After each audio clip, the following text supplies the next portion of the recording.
잠깐 우리 묵상하고 그 하나님을 사모하는 간절함으로 나아가기를 소원합니다.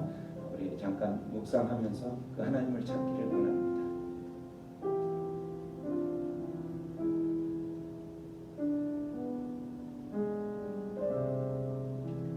새 노래로 여호와께 찬송하라. 그는 기이한 일을 행하사 그의 오른손과 거룩한 팔로 자기를 위하여 구원을 베푸셨음이로다.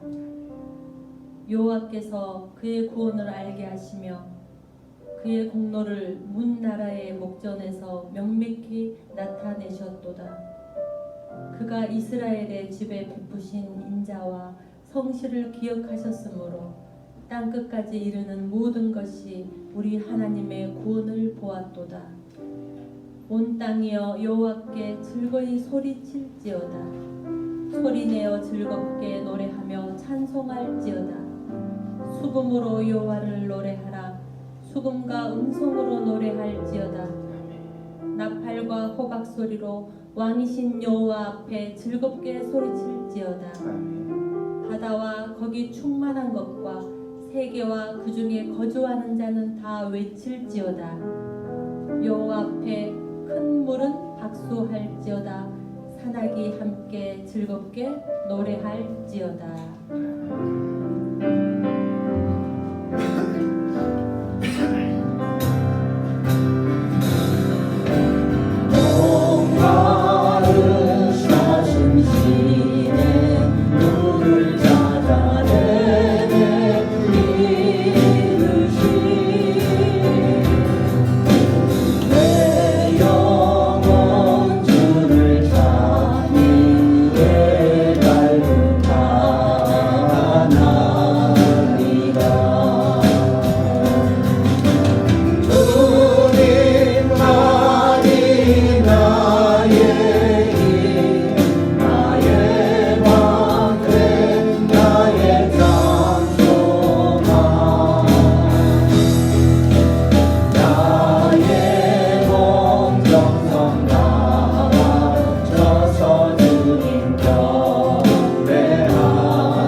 주님만이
하나님이시로다.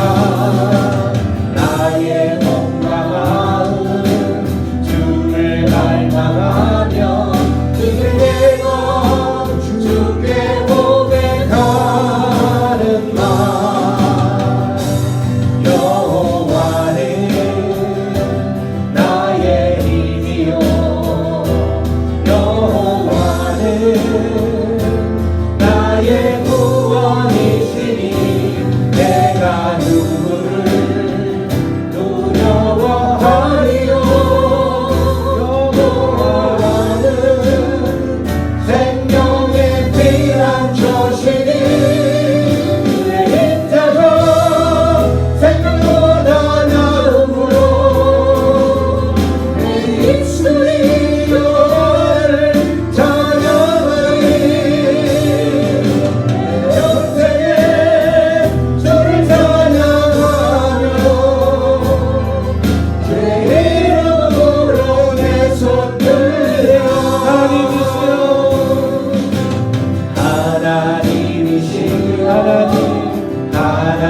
하나님이시여 주는 나의 하나님이시로다. 나의 몸과 마음 주를 갈망하며 주를 내가 주께 고백하는 말.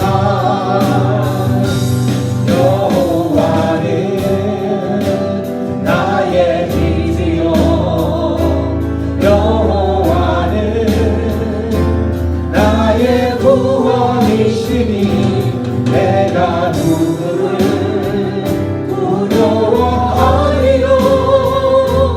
여호와는 생명의 피난처시니 주의 인자가 생명보다 나음으로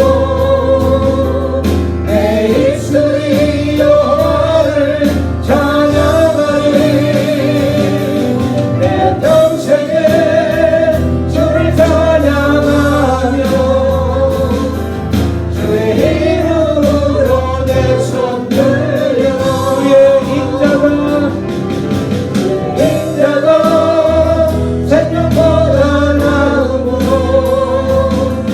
내 입술이 여호와를 찬양하리. 내 평생에 주를 찬양하며 주의 이름으로 내 손 들려. 주의 인자가 생명보다 나음으로 내 입술이 여호와를 찬양하리. 내 평생에 주를 찬양하며 주의 이름으로 내 손 들리라. 그렇습니다. 우리 주님께서 우리를 사랑하셨던 그 사랑을 생각한다면 우리의 어떠한 오늘의 찬양의 가사처럼 주의 인자가 생명보다 낫다라는 그 표현은 주님께서 우리를 향한 그 사랑, 주님의 그 인자하심, 사랑, 베푸신 은혜, 이 모든 것들은 우리가 그렇게 염려하는 그러한 어떠한 생명, 그러한 것보다도 더 고귀하고 소중하다라는 고백인 거죠. 그러한 하나님의 사랑과 은혜가 있다면 우리가 그렇게 염려했던 그 모든 것들, 우리가 더 많은 것을 얻고자 하고 또 많은 것을 누리고자 하는 그 모든 것들, 그래서 우리의 생명들을 조금 더 연장해 보고 싶어져 하는 그러한 것보다도 하나님의 그 사랑과 인자하심이 있다면, 우리를 향한 그 은혜를 우리가 누리며 살아간다면 우리는 그 어떤 것보다도 복된 사람이라는 그러한 찬양의 고백이죠. 그러한 고백처럼 우리의 매일의 삶 속에서 우리들의 삶을 우리 하나님께 온전히 맡긴다면 우리의 인생 가운데에서는 아무것도 두려울 것이 없는 거죠. 우리 이 찬양 할 때에 아무것도 두려워 말라. 그 이유는 우리 주님이 우리가 노래하고 우리가 평생에 찬양하기로 고백하기로 그 노래할 그 주님은 우리의 산성이고 우리를 지켜주시는 그런 피할 바위가 되고 요새가 되기 때문에 우리의 소망이 되기 때문에 우리는 아무런 걱정 없이 그 주님께 우리의 모든 것을 맡기기로 결단하는 그런 네. 찬양을 드리며 나아가겠습니다.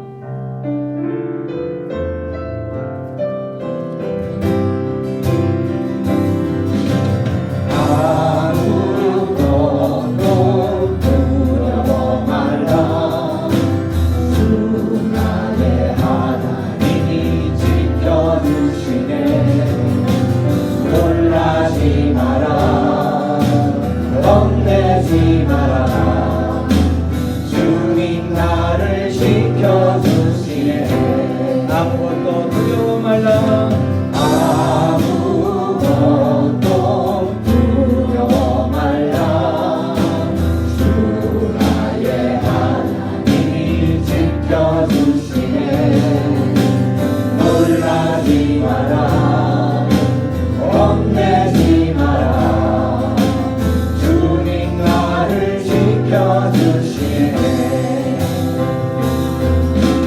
내 맘이 힘에 겨워 지칠지라도 주님 나를 지켜주시네.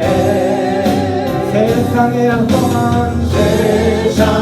험한 풍파 몰아칠 때도 주님 나를 지켜주시네. 주님은 나의 산성, 주님은 나의 요새, 주님은 나의 소망, 나의 힘이 되신 여호와. 아무것도 두려워 말라. 아무것도 두려워 말라. 주 나의 하나님이 지켜주시네. 놀라지 마라. 겁내지 마라. 주님 나를 지켜주시네. 아무것도 두려워 말라. 아무것도 두려워 말라. 주 나의 하나님이 지켜주시네. 아멘. 놀라지 마라. 겁내지 마라. 겁내지 마라. 주님 나를 지켜주시네. 내 맘이 힘에 겨워 지칠지라도 주님 나를 지켜주시네. 세상의 험한 풍파 몰아칠 때도 주님 나를 지켜주시네. 주님은 나의 산소, 우리 주님은 나의 요새, 주님은 나의 소망, 나의 힘이 되신 여호와. 주님은 나의 산성이십니다.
나의 힘이 되신 여호와 하나님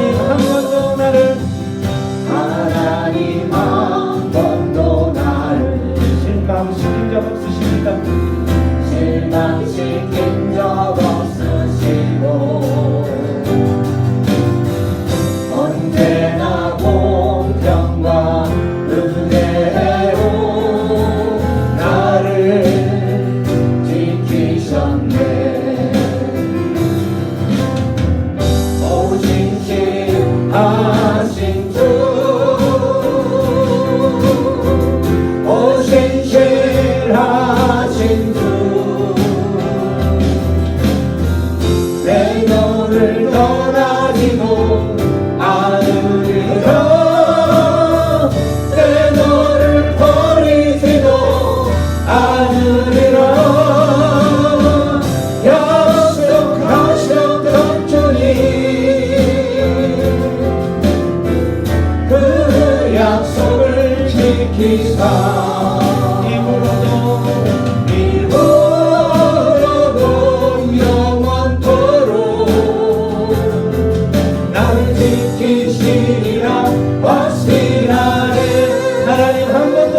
실망시킨 적 없으십니다. 한 번도 나를 실망시킨 적 없으시고 아멘. 언제나 공평과 은혜로 나를 지키셨네.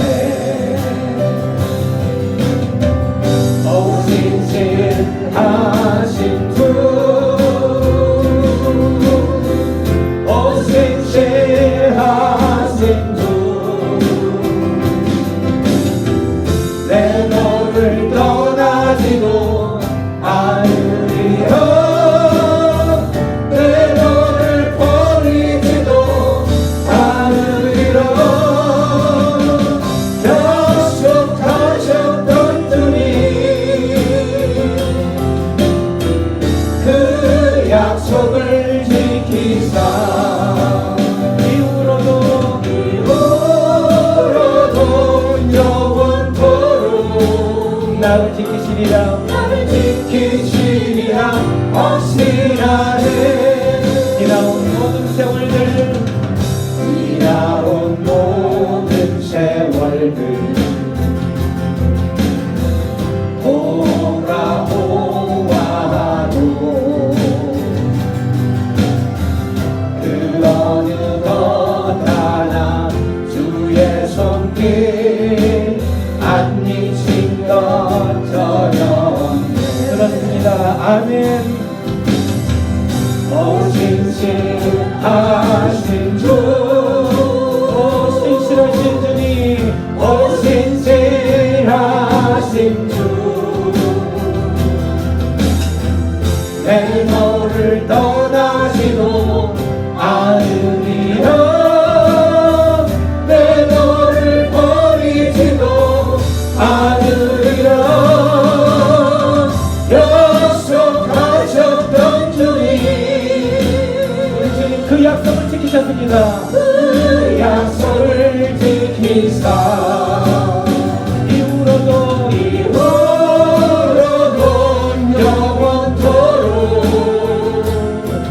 나를 지키시리라. 확신하네.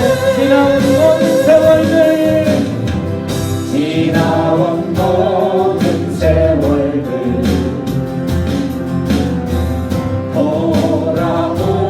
돌아보아도 그 어느 것 하나 주의 손길 안 잊힌 것처럼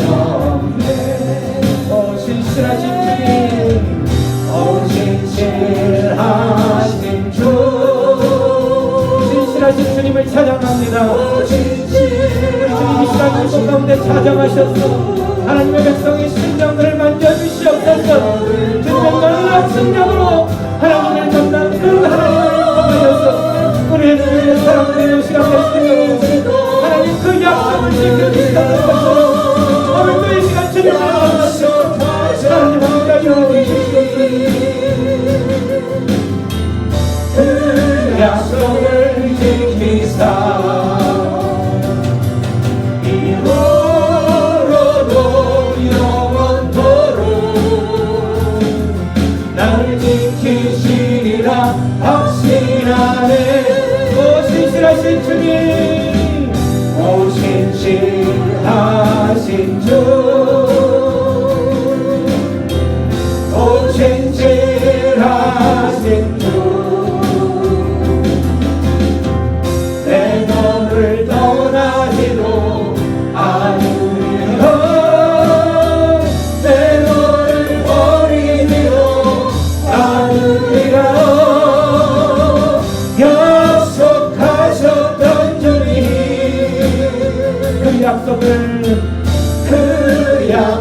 나를 지키사 이후로도 영원토록 나를 지키시리라 확신하네. 오 신실하신 주님을 찬양합니다. 오 신실하신 주 우리 주님 신실하신 분을 이 시간 우리의 온 마음을 다하여서 찬양합니다. 하나님의 그 찬양을 하나님께서 우리 기쁨 받으시자고 약속하셨어. 하나님 이 찬양을 받으시고 각 사람의 심령을 만져주시옵소서. 버리지도 않으리라 약속하셨던 주님 그 약속을 지키사 이후로도 영원토록 나를 지키시리라 확신하네. 나를 지키시리라 확신하네. 나를 지키시리라 확신하네. 아멘. 우리 시간 기도하며 나갑니다. 기도할 때에 그렇습니다. 하나님께서 우리의 지나온 시간들을 되돌아본다면 그 돌아보는 그 시간들을 통해서 어느 것 하나 주님의 손길이 묻지 않았던 그러한 것들이 없었음을 우리는 발견할 것입니다. 그랬던 것처럼 하나님께서 약속하셨던 것처럼 내가 너를 떠나지 않겠노라 약속하셨던 그 약속을 지키셨던 신실하신 그 하나님이신 것을 우리가 이 시간 기도하면서 다시 한번 부르짖을 때 하나님 감사합니다. 나를 그렇게도 지키시고 보호하셨던 나를 그렇게 소중하고 보배롭게 여기셨던 그 하나님, 이 시간 내가 다시 한번 예배할 때에 주님 앞에 온전히 내 온 일생을 내 온 마음을 다 주님께 드리며 집중하며 예배하기를 소원합니다. 하나님 말씀하여 주시고 또한 그 말씀을 통하여서 하나님 내 삶 가운데 힘이 되어질 수 있도록 역사하여 주시옵소서. 아멘. 그 하나님 이 시간 또 다시 한번 만나기를 소원하니 우리를 만나 주시옵소서. 그렇게 고백하며 기도하며 나가겠습니다. 기도합니다. 고마우신 하나님 아버지, 지금까지도 우리를 눈동자처럼 지켜 보호하여 주신 그 하나님의 사랑도 감사한데 하나님께서 이후로도 영원토록 내가 너희를 지키겠노라 약속하시니 감사합니다. 아멘. 하나님의 그 놀라운 약속을 우리는 붙들고 힘들고 또 좌절하고 포기하고 싶은 이 순간에도 다시 한번 일어서서 그 하나님 약속 바라보며 나아가는 하나님의 백성들을 만지시고 만나 주시옵소서. 아멘. 오늘도 주님 앞에 우리의 온 마음을 다해서 예배하고 주님의 말씀 앞에 집중할 때에 하나님 그 심령들을 만지시고 만나 주시옵소서. 감사하고 예수님의 이름으로 기도하옵나이다. 아멘. 우리의 작은 신음에도 귀를 기울이시고 응답하시는 전능하신 하나님, 기도하는 삶이 주님처럼 습관화되면서 살아계신 주님을 의식하며 살기를 원합니다. 언제나 하루를 묵상으로 열고 말씀과 기도 속에서 자유를 누리며 살게 하옵소서. 하나님의 말씀은 우리의 등불이오니 말씀으로 비추어가며 인생을 걸어가길 원합니다. 코로나로 인해 수많은 사람들이 힘들어하고 있으며 종식을 위해 기도하는 주님의 자녀들을 긍휼히 여겨주시고 바이러스 질병이 떠나가고 일상 회복되게 하시고 중단됐던 모든 예배가 회복되게 하옵소서. 아멘.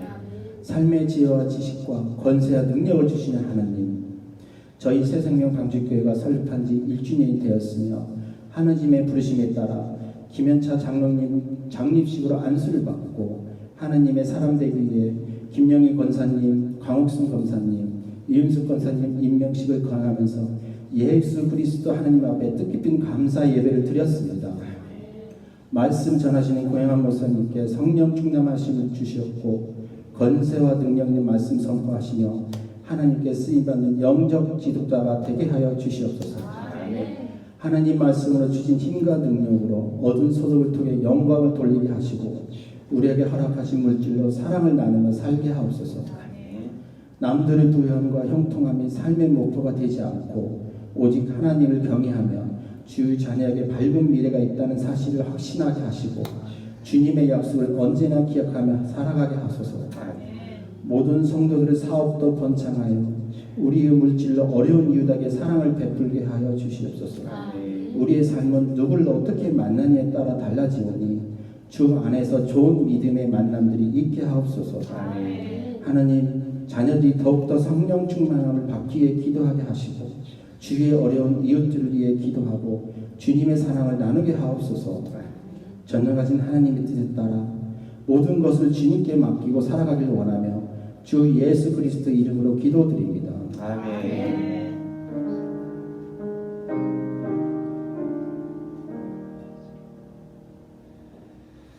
네, 감사합니다. 기도가 벌써 하나님 나라 특강 이번에 9번째 시간이 되겠습니다.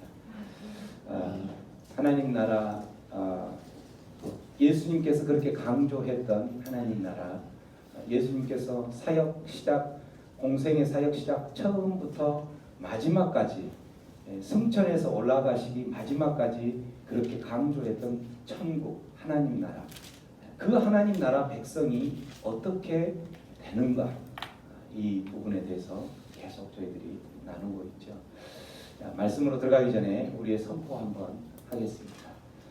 선포할 때는 마스크를 벗고 힘차게 선포합니다. 얼마나 감동이 되었는지를 확인하겠습니다. 주의 말씀은 내 인생의 빛입니다. 주의 말씀은 내 삶을 변화시킵니다. 주께서 말씀하신 대로 나는 하나님의 사랑받는 자녀입니다. 나는 축복의 통로입니다. 오늘도 주의 말씀에 마음의 문을 엽니다. 말씀하여 주옵소서. 듣고 깨닫고 말씀대로 살겠습니다. 아멘. 소리로는 100%인데 마스크를 안 내리신 분이 한 몇 분 있어서 그분들이 했는지 안 했는지 모르겠습니다. 98% 되겠습니다. 이 말씀대로 우리의 삶이 그대로 이루어지기를 축원합니다. 아멘. 아멘. 자, 오늘 말씀 함께 저와 함께 한 절씩 교독합니다. 또 누구든지 내 이름으로 이런 어린 아이 하나를 영접하면 곧 나를 영접함이니 누구든지 나를 믿는 이 사람과 하나를 실족하게 하면 차라리 연자의 뿔이 그 목에 달려서 깊은 바다에 빠뜨려지는 것이 나으니라. 실족하게 하는 일들이 있음으로 말미암아 세상에 화가 있도다. 실족하게 하는 일이 없을 수 없으나 실족하게 하는 그 사람에게는 화가 있도다.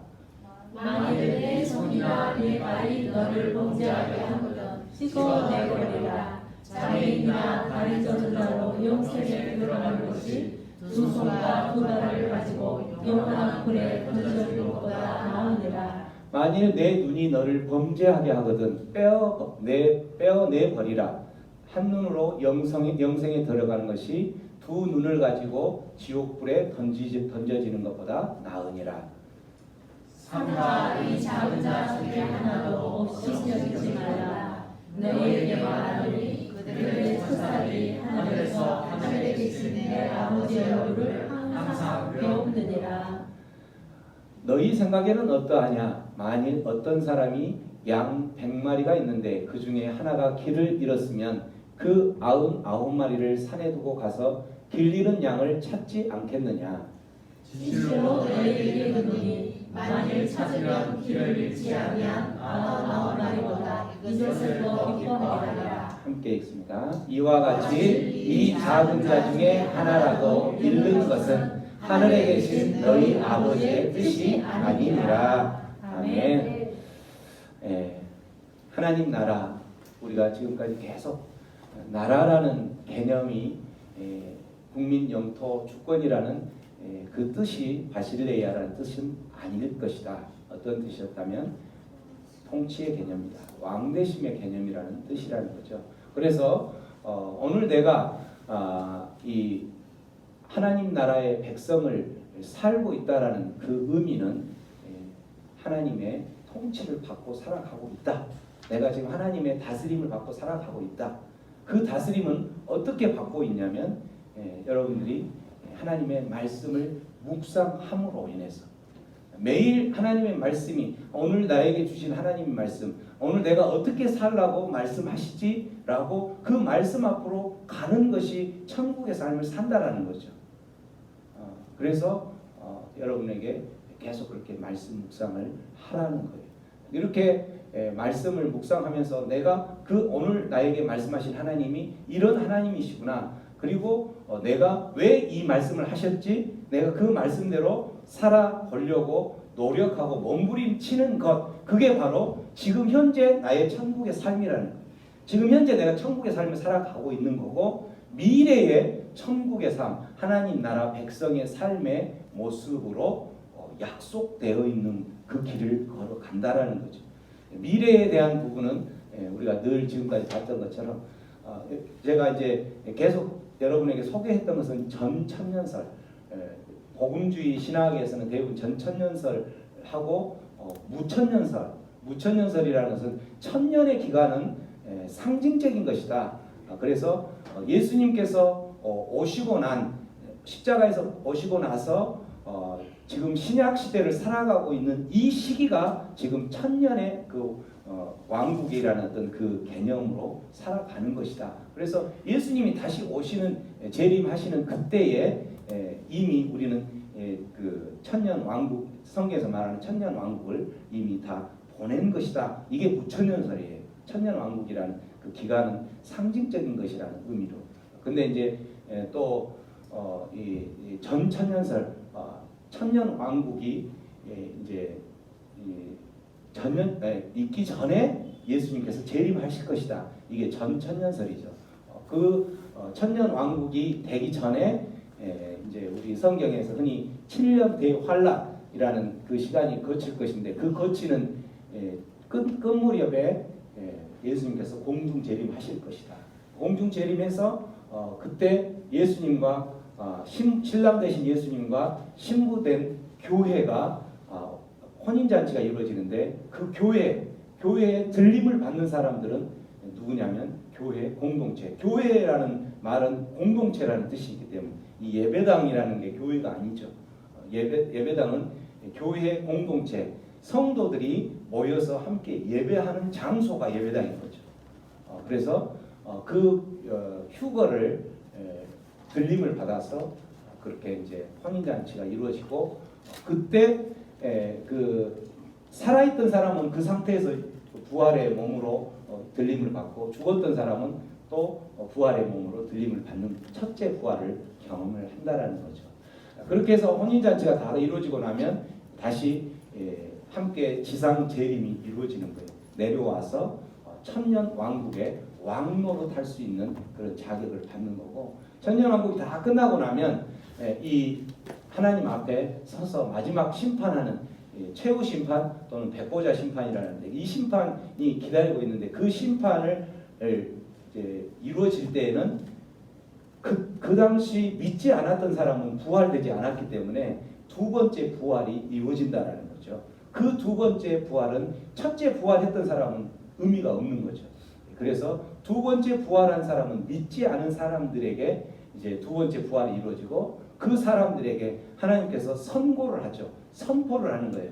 너는 믿지 않았기 때문에 지금 너의 그 지금까지 했던 그 삶의 모습 결과로 인해서 어떤 선고를 하냐면, 너는 이제 영원히 꺼지지 않는 그 지옥불로 간다라는, 이게 바로 둘째 사망인 거예요. 둘째 부활한 사람에게. 그래서 결국은 이 첫째 부활에 참여한 자들이라는 것은 저와 여러분 것처럼 하나님을 믿고 살아가는 신앙생활을 하는 첫째 부활에 참여한 사람들은 이러한 복을 받는다는 거죠. 이 둘째 사망과는 아무 관계가 없다라는 거, 우리는. 뿐만 아니라 천년 왕국 동안에 예수님과 함께 왕노릇 할 수 있는 그러한 특권을 누리게 된다라는 거죠. 이것이 이제 영적인 그 영원한 생명을 얻을 수 있는 천국 백성이 되는 영적인 원리인 거예요. 그렇다면 구체적으로 어떻게 천국 백성이 되는가?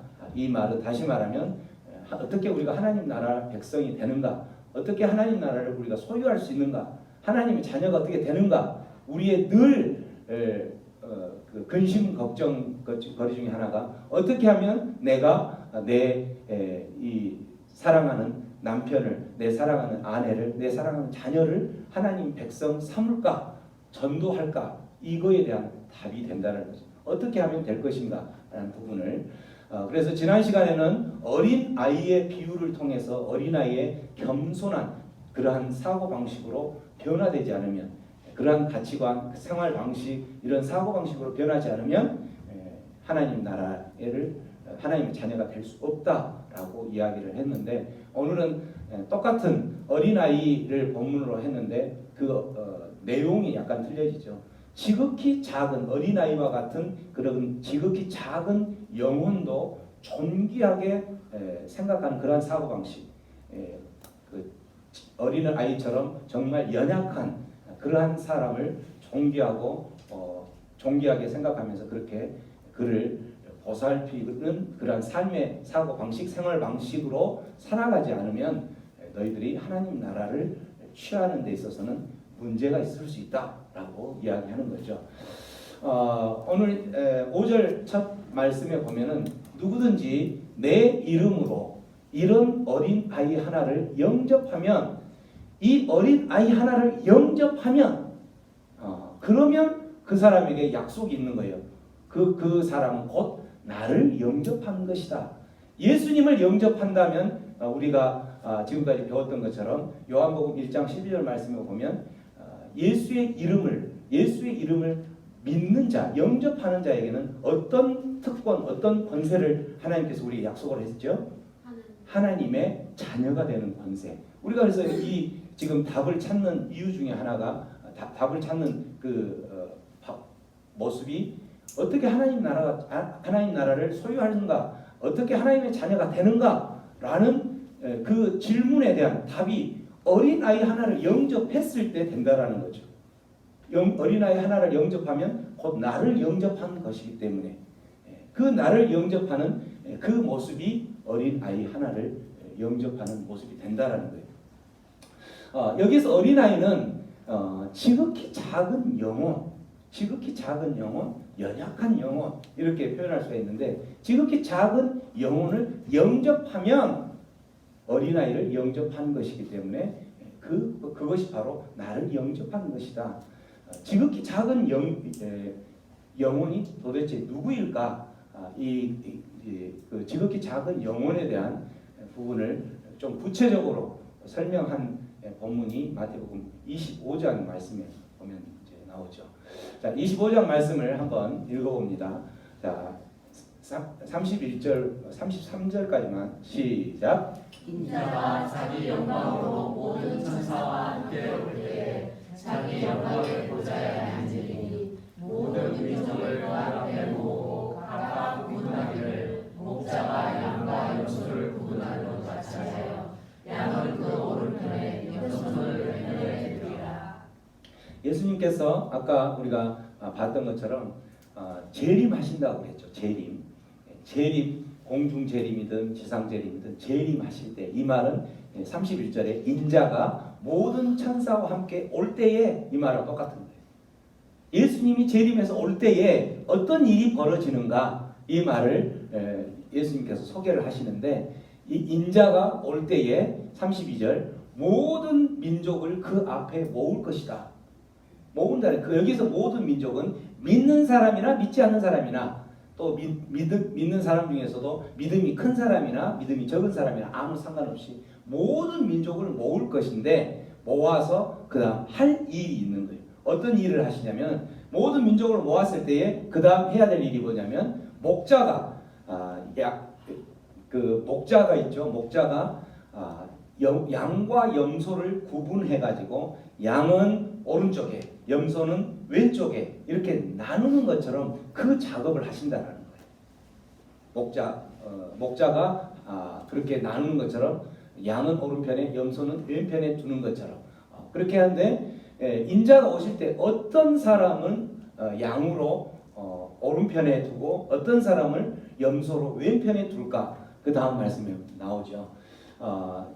임금이 그 오른편에 있는 자들에게 이르되, 이미 이제 그 임금이 인자로 해석하면 되죠. 임금이 오른편에 있는 사람. 이 사람이 오른편에 있는데 너희들은 이 오른편에 있는 사람에게 이야기하기를 예비된 하나님의 나라를 상속받으라 이렇게 이야기를. 예비된 하나님의 나라를 상속받으라 그러는데 그 받으라 하면서 그 너희들이 오른편에 놓이게 된 이유를 설명해 주는 거예요. 어떻게 설명하냐면 35절 내가 줄일 때에 예수님이 지금 이야기하는 거예요. 내가 줄일 때에 너희가 먹을 것을 주었고 목마를 때에 마시게 하였고 나그네 되었을 때에 영접하였다 이렇게 하는 거죠. 뿐만 아니라 36절 헐벗었을 때에 옷을 입혔고 감옥 병들었을 때에 돌보고 옥에 갇혔을 때에 와서 문안하고 보았느니라 라고 이야기합니다. 그 이야기를 듣는 오른편에 지금 나누어진 양들 그들이 대답하기를 37절 의인들이 대답하여 이르되 주여 우리가 어느 때에 주님께서 줄이신 것을 보고 음식을 대접하였고 또 목마를 때에 마시게 했습니까? 어느 때에 나그네 되신 것을 보고 내가 그 나그네를 영접했고 헐벗은 것을 보고 그렇게 했습니까? 라고 이야기를 합니다. 어느 때 병드시고 옥에 갇힌 것을 보고 그걸 찾아가서 문안을 했습니까? 이렇게 이야기를 한다라는 거. 그럴 때에 그 의인들에 대한 대답을 뭐라고 이야기하냐면 40절 말씀. 시작. 임금이 그들에게 말하기를 내가 진정으로 너희에게 말하노라 너희가 여기에 형제 자매 가운데 지극히 보잘것 없는 사람 하나에게 한 것이 곧 내게 한 것이다 할 것이다. 임금이 예수님께서 말씀하시는 거예요. 너희들은 나를 보지도 못했고 만나지도 못했기 때문에 이미 부활해서 올라가신 예수님 만날 수가 없는 거죠. 근데 예수님께서 예를 들어서 우리에게 너희들이 나에게 내가 굶주렸을 때 나에게 먹을 것을 주었고 내가 목마를 때 마실 걸 주고 내가 나그네 되고 감옥에 갇혔을 때 너희들이 나를 와서 위로하고 격려하고 나를 세우지 않았느냐라고 이야기할 때에 내가 만날 수도 없는 예수님을 만나지도 못하는데 무슨 이야기 하십니까? 이렇게 이야기할 때 예수님의 답은 이거라는 거예요. 너희들이 내 형제 자매 중에 너희들이 살아가고 있는 사람 중에 만나는 형제 자매 중에 지극히 보잘것없는 사람 하나에게 자 여기에서 지극히 보잘것없는 사람 하나 이 사람은 바로 누구냐면 한마디로 말하면 무슨 말이에요? 한마디로 무슨 말? 가까이 해봐야 득이 될 게 없는 사람. 다시 한번 읽어봅니다. 지극히 보잘것없는 사람 하나. 이 사람이 어떤 사람이에요? 가까이 해봐야 득이 될 게 없는 사람. 가까이 해봐야 그 사람에게 가까이 해서 그 사람을 뭐 좋은 거를 주고 뭐 이렇게 했을 때에 그 사람이 나에게 아무런 득을 해줄 수 없는 가까이 하면 할수록 나를 힘들게 하고 손해 볼 수 있는 사람 가까이 하면 할수록 그 사람이 나를 찌르고 나를 아프게 할 수 있는 사람 가까이 하면 할수록 그 사람이 내 속을 뒤집고 내 뚜껑을 열게 하는 사람 이 사람에게 병들었을 때에 그 사람이 병들었을 때 그 사람이 아파할 때에 그 사람이 목마를 때에 그 사람이 정말 감옥에 갇혔을 때에 그 사람이 무언가에 묶였을 때에 그 사람이 정말 세상 것에 묶이고 세상 것에 노예가 되고 힘들어해서 그 영적인 병치레를 하면서 아파할 때에 그때 그 사람에게 위로하고 찾아가고 목마른 자에게 물을 마실 물을 주었던 그것이 바로 누구에게 한 것이다? 내게 한 것이다. 그것이 바로 예수님께 한 것이라고 이야기하고 있는 거라는 거죠. 이게 바로 가까이 해봐야 득이 될 게 없는 사람. 우리 교회 안에서도 마찬가지. 교회 안에서 가까이 해봐야 득이 될 게 없는 사람. 그 사람에게 또 교회 밖에서 아직 교회 안으로 들어오기 전 가까이 해봐야 득이 될 게 없는 그 사람 정말 사랑으로 품고 내가 그 아픔을 내가 나를 가까이 하면 할수록 내가 아파할 수밖에 없지만 가까이 하면 할수록 내 뚜껑은 열릴 수밖에 없지만 그를 사랑으로 품고 입술로 고백하고 정말 마음으로 온 마음으로 내가 보잘것없는 그 한 사람을 보살피고 살피고 위로하고 격려하는 것이 얼마나 큰 의미인가를 오늘 이 여기서 말씀해 주시는 거예요. 그렇게 한 그 사람들을 그렇게 품는 자체가 무슨 의미를 포함하고 있느냐? 그들을 영접한다는 것 자체가 나를 영접한 것이기 때문에 그러한 사람들을 영접하고 그러한 사람들에게 그렇게 진심으로 보살피고 다가가면 갈수록 찔리고 아프지만 그래도 더 다가가서 그들에게 위로하고 기도해주고 그들을 사랑을 베풀어주는 그 삶의 모습이 바로 나 예수님을 영접하시는 것이기 때문에 그게 바로 어떤 의미냐면 천국에 들어가는 조건이 된다는 그러한 삶. 마태복음 7장에 보면 7장 21절 말씀이에요. 주여 주여 내가 주님의 이름으로 모든 병자들도 고치고 주님의 이름으로 또 많은 것을 행하였고 주님의 이름으로 많은 봉사도 했고 주님의 이름을 생각하면서 많은 11조도 냈고 이렇게 냈는데 왜 나를 모른다고 하십니까? 라고 하면서 문이 닫혀져서 있는 그 상황 가운데 예수님이 말씀하시는 게 있죠. 너희들은 주여 주여 내 이름으로 하는 것 같지만 실질적으로는 그 일의 결과를 무엇을 위해서 하는 거냐면 너희들을 위해서 하지 않았느냐라고 이야기하면서 하나님의 진정한 뜻대로 행하지 않는 자들은 천국에 들어올 수 없다고 문이 닫혀진다는 거예요. 그런 거와 마찬가지로 정말 다가가면 다가갈수록 가까이 해봐야 득이 될 게 없는 그 사람에게 가까이 하면 할수록 나를 아프게 하는 그 사람에게 그 사람을 위해서 눈물로 기도하고 그 사람을 위해서 또한 다가가고 사랑을 베풀고 그렇게 하는 자는 그 사람은 예수를 영접하는 것이기 때문에 예수를 영접하는 그 자에게는 하나님께서 약속하신 것이 바로 천국의 자녀가 되는 권세를 주셨다라는 그 약속이 있기 때문에 예수를 영접하는 자 하나님의 자녀가 되는 특권이 주어졌기 때문에 그러한 자들을 사랑하는 것의 가장 큰 의미는 바로 천국을 우리가 소유할 수 있는 그런 약속을 받는 것이기 때문에 그 엄청난 의미가 있다라는 거죠. 이것이 바로 가까이 해봐야 득이 될 게 없는 사람을 사랑했을 때 나타나는 결과죠. 근데 만일에 그러한 가까이 해봐야 득이 될 게 없는 사람을 만일에 업신여긴다면 어떻게 될까요? 업신여긴다는 표현은 뭐예요? 그 사람을 투명인간 처리한다면 다른 말로 말하면 가까이 해봐야 득이 될 게 없는 사람은 되도록이면 피한다면 그 사람이 말하는 순간 한쪽 귀로 듣고 한쪽 귀로 흘리면서 그 사람은 나와 전혀 아무 관계 없는 사람 이렇게 생각하면서 무시하고 그 사람에게 그 사람을 정죄하고 그렇게 업신여긴다면 그런 사람은 어떻게 될 것인지를 말하는 거예요. 반대로 생각하면 어떻게 될까요? 그런 사람들은 어떻게 될까요? 아까 그런 사람을 영접하면 하나님의 자녀가 되는 권세를 받는다고 했습니다. 그런 사람을 업신여기면 간단하죠. 하나님의 자녀가 되지 않는 거죠. 어떻게 설명하냐? 예수님께서 이렇게 설명해요. 나를 믿는 이 작은 사람 가운데서 하나라도 걸려 넘어지게 하는 사람, 지극히 작은 사람을 업신여긴다면 그 사람은 차라리 어떻게 하는 게 낫겠다고 이야기하느냐면 그 목에 큰 맷돌을 달고 깊은 바다에 빠지는 것이 차라리 낫겠다라는 표현하는 거예요.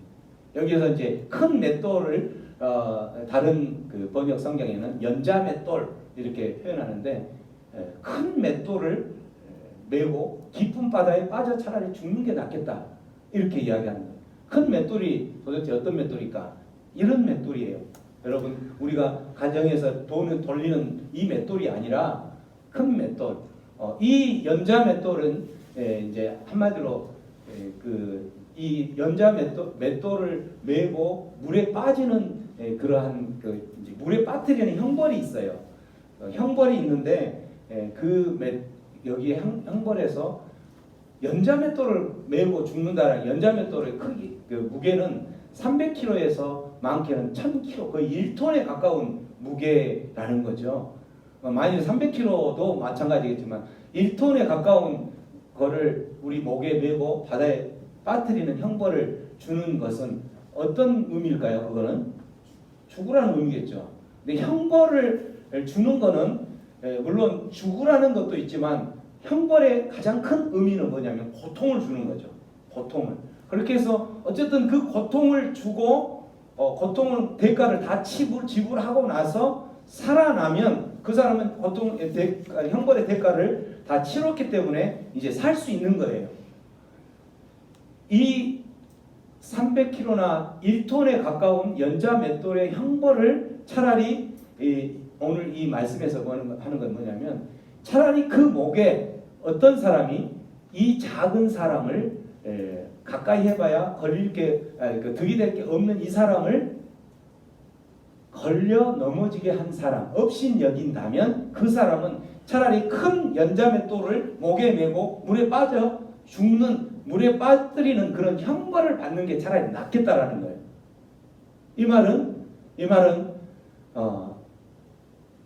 이 사람은 아까 이야기한 대로 가까이 해봐야 득이 될 게 없는 이 사람을 업신 여겼을 때 그 결과는 뭐예요? 결과는 당연히 하나님의 자녀가 못 되고 차라리 지옥에 간다라는 거죠. 지옥에 가는 것이기 때문에 그렇게 지옥에 가는 것보다는 큰 연자맷돌을 메고 깊은 바다에 빠져서 그 형벌을 받아서 그 고통을 치르고 다행히 살아난다면 그 연자맷돌을 맨 형벌을 받는 게 더 낫다라는 거예요. 그렇게 해서 살아나면 대가를 치렀기 때문에 이제는 그 사람이 어디로 갈 수 있냐면 하나님의 자녀가 될 수 있는 거죠. 이 말을 하고 있는 거예요. 누구든지 나를 믿는 이 작은 자 중에 하나를 실족하게 하면 그 사람은 어떻게 하냐면 화가 기다리고 있는 거예요. 그 화가 바로 뭐냐면 아까 이야기한 대로 그 화가 하나님의 자녀가 될 수 없는 하나님의 나라의 백성이 될 수 없는 그러한 화가 임하는 거죠. 그래서 예수님께서는 이어서 계속 뭐라고 이야기하냐면 차라리 8절에 보면 내 손이나 발이 범죄를 한다면 범죄를 한댔을 때는 어떻게 하라고 되어 있어요? 그거를 찍어서 범죄한 손을 찍어서 버려라고. 차라리 찍어서 그렇게 했을 때에 찍어서 버리면 내 이 범죄한 손이 떨어져 나가면 이제는 남아있는 거는 어떻게 돼요? 범죄한 손이 아니기 때문에 그 사람이 이 찍어서 떨어져 나간 손이 떨어져 나갔기 때문에 이제는 이 영생을 얻게 되는 건데 만일에 그 범죄한 손이 남아있으면 어떻게 돼요? 영원히 꺼지지 않는 그 불에 가게 된다는 거죠. 그래서 차라리 내 손이 범죄를 했다면 이 손을 잘라서 없애는 그런 정도의 그 각오로 범죄에 대해서 민감하게 반응해라는 거죠. 9절에도 마찬가지. 내 눈이 너를 범죄하거든 차라리 빼어버리라는 거예요. 왜? 눈이 있어서 내가 지옥불에 던져지는 것보다는 눈이 빠져나갔을 때에는 나는 차라리 영생에 들어가는 것이 낫다라는 거죠.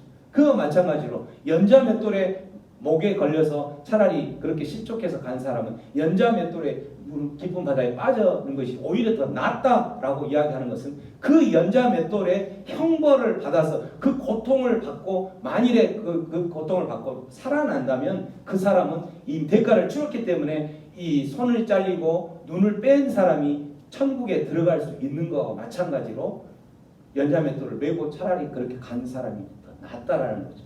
그런 것처럼 이 사람은 가까이 해봐야 득이 될 게 없는 사람을 보잘것없는 그 사람을 우리가 정말 사랑하고 해야 될 그 첫 번째 이유가 된다라는 거죠. 진심으로 사랑하고 그들을 위해서 그들을 품어야 될 진정한 이유가 바로 그러한 삶을 살아가야 할 이유가 이렇게 그러한 사람을 업신여기고 그러한 사람을 투명인간 취급한다면 우리에게 다가올 것은 바로 뭐냐면 그 사람은 연자맷돌을 메고 차라리 죽을 것 같은 그런 차라리 그러한 모습, 차라리 손이 잘리고 팔이 잘리고 눈이 빼어지는 상황이 되어서 우리가 천국에 들어가는 것이 더 낫다라고 고백하는 것처럼 우리의 결과가 뻔히 눈에 보이기 때문에 그렇다라는 거죠.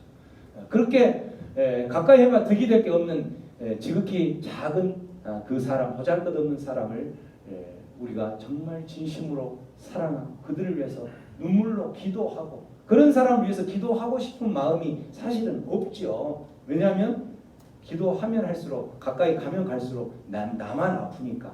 차라리 그럴 때에 우리가 드는 생각은 너와 나는 없는 사람처럼 모르는 사람처럼 선을 긋고 그렇게 살아가면 되지 이렇게 생각할 수 있는데 그 결과는 바로 이런 결과를 초래한다라는 거죠. 가까이 해봐야 득이 될 게 없는 사람을 정말 진심으로 사랑해야 될 두 번째 영접해야 될 두 번째 이유가 바로 오늘 10절 말씀에 나오죠. 10절 말씀 한번 읽습니다. 시작. 삼가이 작은 중에 하나도 없으신 줄 몰라. 너희에게 말하니 그들의 천사들이 하늘에서 하늘에 계신 내 아버지의 얼굴을 항상 배우느냐. 가까이 해봐야 득이 될 게 없는 그 지극히 작은 그 영혼 한 사람을 위해서 바로 오늘 말씀에는 뭐가 있냐면 하늘에 그들을 위한 수호천사가 있다라는 거예요. 그 수호천사들이 하는 역할이 뭐냐면 날마다 그 수호천사가 그 사람의 얼굴 색깔을 보고 그 사람의 행동을 보고 그 사람의 마음을 읽으면서 그걸 뭘 하냐면 날마다 하나님을 알려하는 거예요. 하나님을 찾아가서 하나님을 뵙고 하나님 오늘 내가 보호하는 그 하나님의 사람 그 사람이 바로 오늘 너무 마음이 힘들어하네요.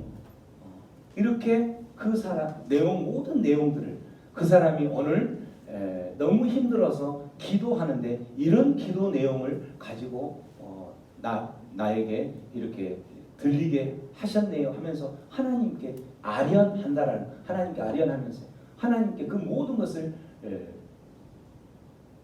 전달하고 그렇게 한다라는 거죠. 누가 가까이 해봐 득이 될 게 없는 그 사람을 위해서 바로 뭐가 있어요? 그 사람을 위해서 수호천사가 있다라는 거예요.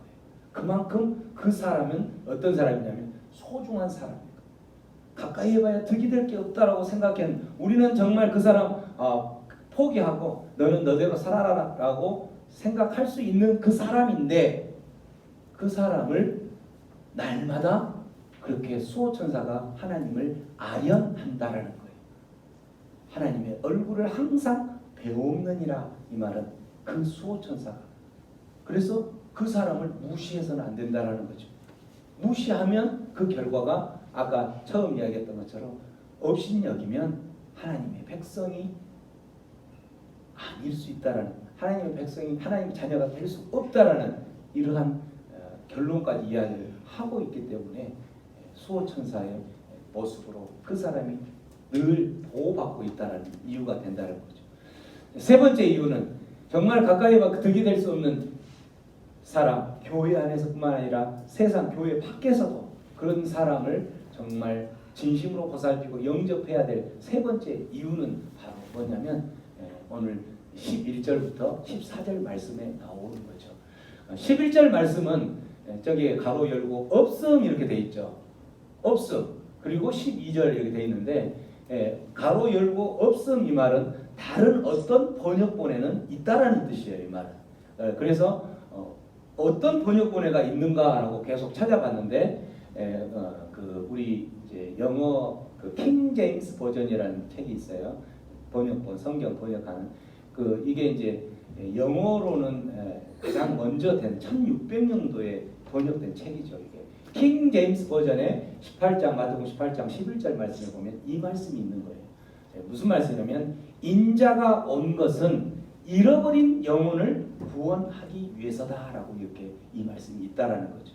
그렇기 때문에 이 말씀은 11절에 인자가 온 것은 잃어버린 영혼을 구원하기 위해서 온 것이다 하면서 너희 생각은 어떠하냐 이 말을 하는 거예요. 이 어떤 비유를 이제 하는 거냐면 만일 어떤 사람이 양을 100마리를 가지고 있는데 그 양 100마리 중에 한 마리를 잃어버렸어요. 그 한 마리를 잃어버렸다면 그 이제 12절 끝에 보면 그 99마리를 그대로 두고 가서 길 잃은 한 마리를 양을 찾으러 가지 않겠느냐라고 이야기하면서 13절 진실로 너희에게 이르노니 만일 그 잃어버린 양 하나를 찾으면 99마리를 가지고 있을 때 가지고 있는 그 기쁨보다 더 기쁘다라는 거예요.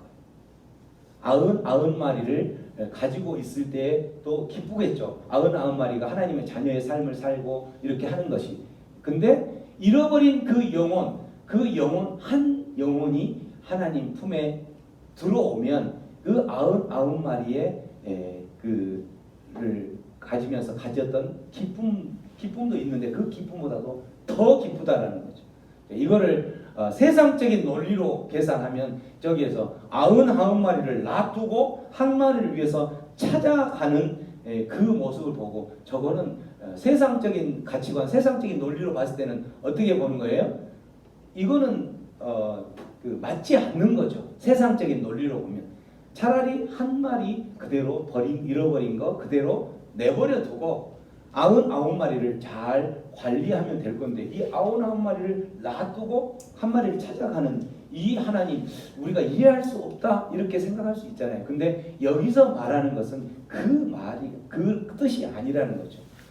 저기에서 보면 만일 찾으면 길을 잃지 아니한 99마리보다 길을 잃지 않는 하나님의 자녀의 삶을 살아가고 있는 사람들 통해서 하나님께서 기뻐하시는 그 기쁨이 없다라는 것이 아니라 그 기쁨도 있어요. 있는데 그 기쁨보다도 잃어버린 영혼을 찾아서 그 잃어버린 영혼이 내 하나님 품 안으로 오면은 더 기쁘다라는 거죠. 하나님께서 그 더 기쁜 것인데 이와 같이 이 작은 자 중에 하나라도 잃는 것은 누구의 뜻이 아니라 하나님의 뜻이 아니라는 거죠.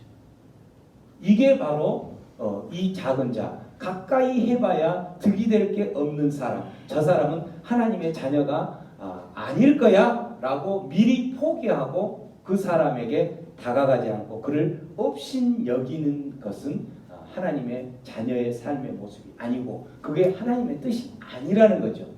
결국은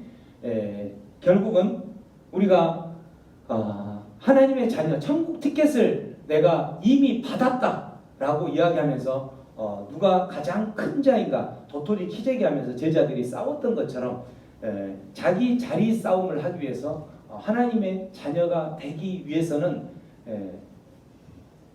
하나님의 자녀가 이미 되었다라고 그들이 생각하고 나는 하나님의 나라에 대해서 그곳에서 어떤 큰 자리를 차지할 것인가 이런 영역 자리 다툼을 하고 있는 그 사람들에게 예수님께서 오늘 이 말씀을 하시는 거예요. 지난 시간에 이야기했던 것처럼 어린아이와 같이 겸손한 자로 변화되고 너의 삶이 어린아이와 같이 정말 나는 연약하기 때문에 하나님이 필요합니다 라는 그러한 사고방식으로 바뀌어지지 않으면 너희들은 이미 하나님 나라 백성 된 것처럼 이야기하지만 하나님 나라 백성 자체가 안 되었다라는 거예요.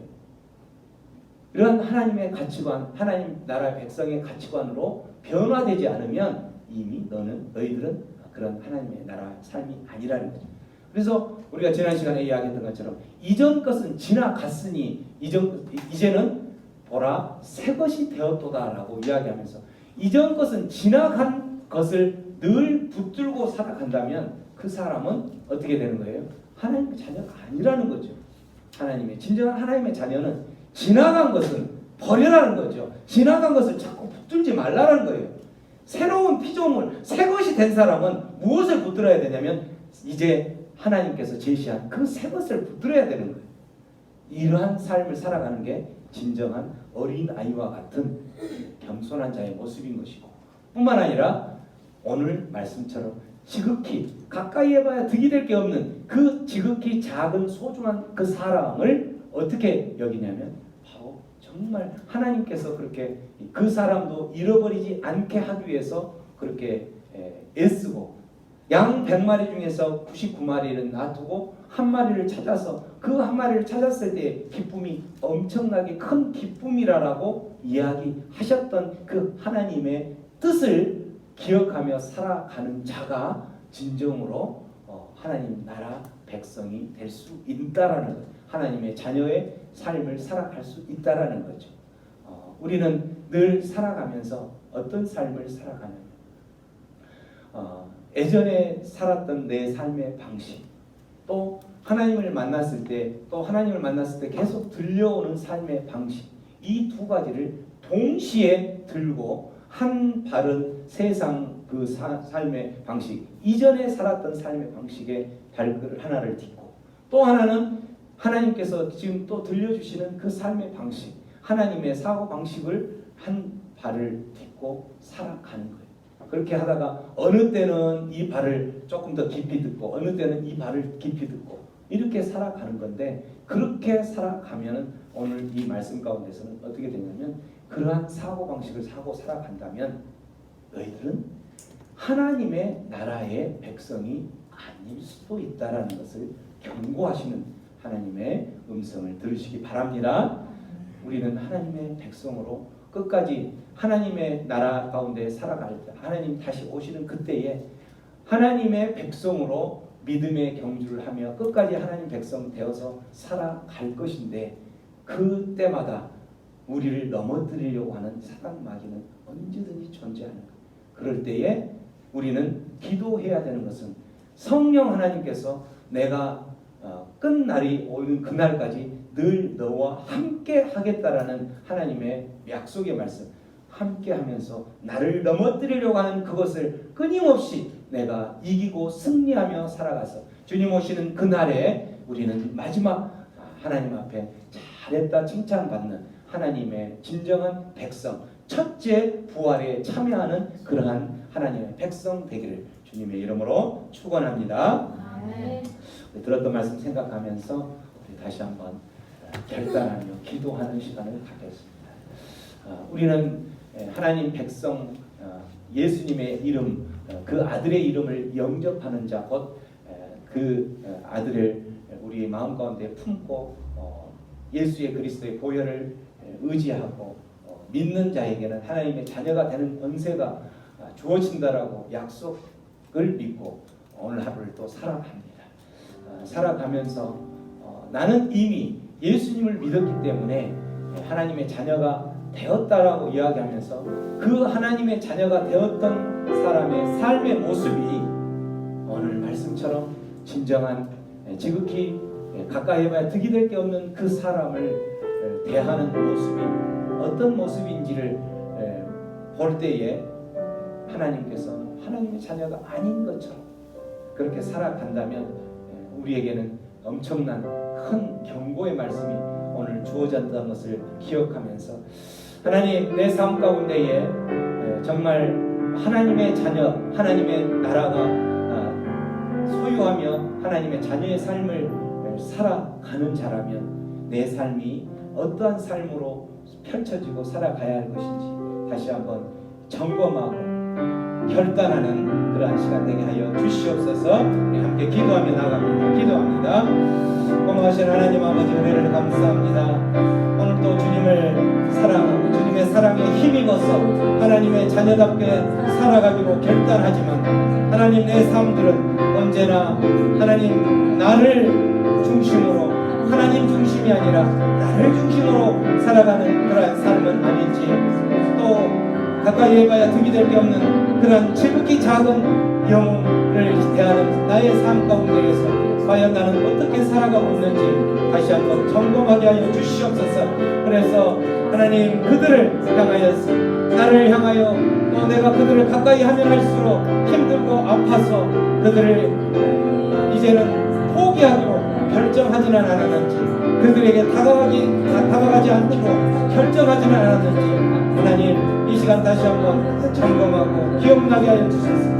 그렇게 결정하였다면 하나님 다시 한번 내 결단을 바꾸고 그러한 가치관, 사고방식을 바꾸며 살아갈 수 있도록 역사하여 주시옵소서. 주님, 그렇게 살아가는 영혼에게 그 약속들을 지켜내고 그 약속을 또 하나님께서 나를 끝까지 떠나지 않고 지켜주겠노라는 그 약속을 이루어내는 삶을 경험하게 하여 주시옵소서. 그렇게 하실 주님께 우리의 모든 삶을 맡깁니다. 함께하여 주시옵소서. 고마우신 주님, 주님의 그 사랑에 힘입어서 오늘 하루도 하나님의 자녀의 삶으로 살아가기로 결단합니다. 때로는 우리가 하나님 백성 되어서 하나님의 자녀답게 살아가지만 그러한 삶을 살아가는 중에 끊임없이 우리를 넘어뜨리고 또 우리를 가로막고 있는 사단 마귀들이 많이 우리를 짓누르고 또 우리를 끌어내리려고 하는 것을 날마다 경험하며 살아갑니다. 그럴 때마다 하나님, 우리가 포기하지 않고 끝까지 성령 하나님 도와주시옵소서.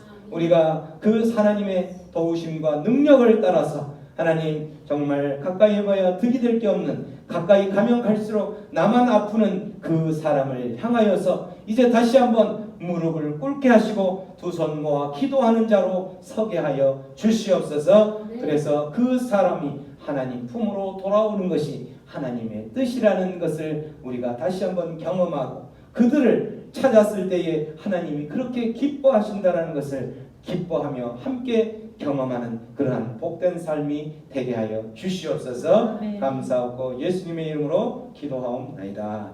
아멘.